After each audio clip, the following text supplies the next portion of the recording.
Hey, it's Clay, and this will be a video chart on ticker symbol EGY. We will take a look at the 30-minute time frame. Real quick, what do I mean by 30-minute in case maybe you're new to charts? Instead of each one of these candlesticks here, as they're called, representing 1 day's worth of price action, which is what you would normally see, each one represents 30 minutes. So while this here may look like several days worth of time, it's actually today's price action broken down into 30-minute time slices. I like you this time frame. I think that's a good job of telling the quote-unquote story of the price and just makes mapping out levels of support and resistance a bit easier to see. I don't mean to state the obvious, but I will anyways. Very nice movement today, not only from a price action perspective, but you look down here at the volume, and by far the biggest volume this chart has had for quite a while. So a lot of eyeballs on this one, so let's map out some levels of support, and then we can talk areas of resistance. The first area of support is what I would call the ideal level. When you say, hey, Clay, what would make this chart look the absolute strongest going forward? That would be if the price could stay up here above the $1.40 mark. Now, don't get me wrong, though.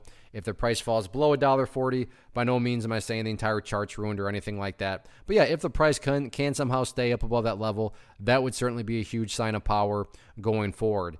Taking a step back and looking at things from a big picture point of view, that's where the purple line comes into play, which is the famous 50-period simple moving average. Keyword being moving. So as time goes by, that purple line is going to move itself higher and higher. So a very basic yet highly effective way to gauge the health of the move.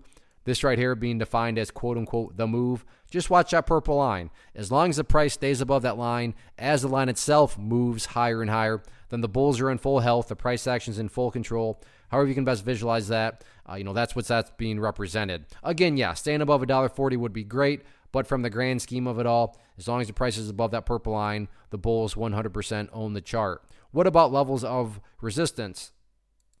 As far as where the sellers are hanging out at right now, that seems to be right up here, give or take around the $1.65 mark. Yeah, I realize the price did go up above there a couple of times, but there was a couple other instances where the price didn't quite hit it. So I'm just kind of trying to find a middle ground there, and I'm going to call that right there at $1.65. All in all, though, very nice looking chart, and as long as the price keeps on building those higher bases, then from the bigger picture of things, everything will continue to take care of itself. So build those higher lows and sit back and let the chart do its thing.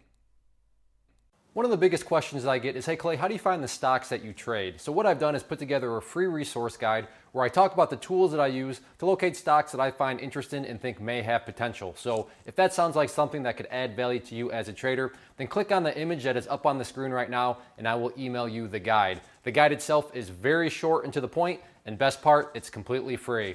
Thanks for watching the video. Let me know if you have any questions.